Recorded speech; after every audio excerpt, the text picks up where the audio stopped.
বঙ্গোপসাগরে মুক্তজীবী সামুদ্রিক নেমাটোডের নতুন প্রজাতি আবিষ্কৃত হয়েছে। দীঘার zoological survey of India, marine aquarium এবং রিজিওনাল সেন্টারের বিজ্ঞানীরা পশ্চিমবঙ্গের চম্পা নদীর মোহনায় বঙ্গোপসাগর থেকে মুক্তজীবী নেমাটোডের একটি নতুন প্রজাতি আবিষ্কার করেছে।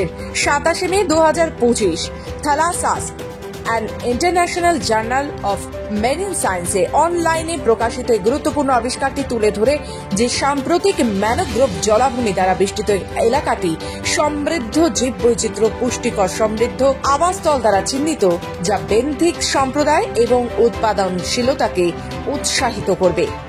বঙ্গোপসাগরের তটে নতুন প্রজাতির ভাসমান সামুদ্রিক নেমাটোড শ্রেণীর প্রাণীর অস্তিত্ব মিলল পশ্চিমবঙ্গের চম্পা নদীর মোহনায়।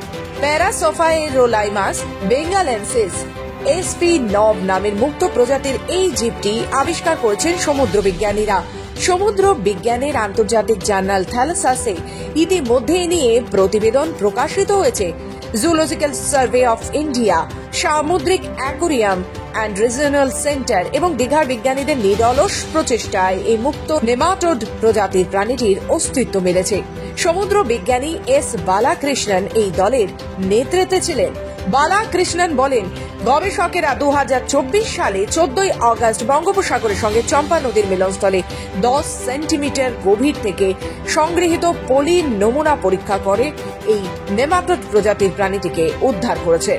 A new species, the predatory free-living marine nematode species, Paraclonimus bengalensis. The species reported from the Champa estuary, West Bengal, in India. In general, Paraclonimus bengalensis, the was wide spread in the various habitat in current species identified in the estuary ecosystem, in characterized by in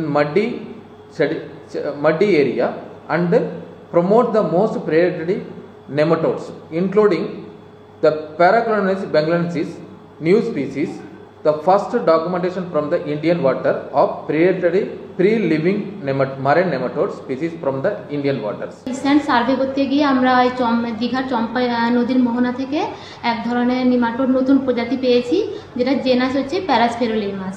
এবার তার নতুন নামকরণ হয়েছে, যে species নামটা হলো বেঙ্গালেন্সিস, যেহেতু বে অফ বেঙ্গল থেকে এটা ডিসকভারি হয়েছে। এই যে স্পিসিসটার মূলত ইউনিক ক্যারেক্টারিস্টিক, কিছু মরফোলজিক্যাল ইউনিক ক্যারেক্টারিস্টিকের জন্য মানে কিছু বৈশিষ্ট্য আছে যেটা এই জেনাসের আলাদা স্পিসিসের থেকে আলাদা করে, তার জন্য এটাকে নতুন স্পিসিস হিসেবে গণ্য করা হয়েছে। যেমন এই যে কিউটিক্যালটা বা স্কিনটা ডোরা কাটা স্কিন, তারপরে যে স্পিকিউল মানে যে মেল রিপ্রোডাক্টিভ অর্গান, ওটা তার স্ট্রাকচারটা একটু অন্যরকম, ডিস্টালেন্ট গোলাকার। তারপরে এর গায়ে অসংখ্য সিটা আছে, সোমাটিক সিটা, সেফালিক বা সাবসেফালিক রিজিয়নে ছোট ছোট সিটি আছে, তার জন্য এটাকে অন্যান্য স্পিসিস থেকে আলাদা করা হয়েছে। দীঘা মেরিন অ্যাকুরিয়ামের এটি একটি বড় সাফল্য। দীঘা থেকে রাজীব নন্দীর রিপোর্ট, খবর বাংলা।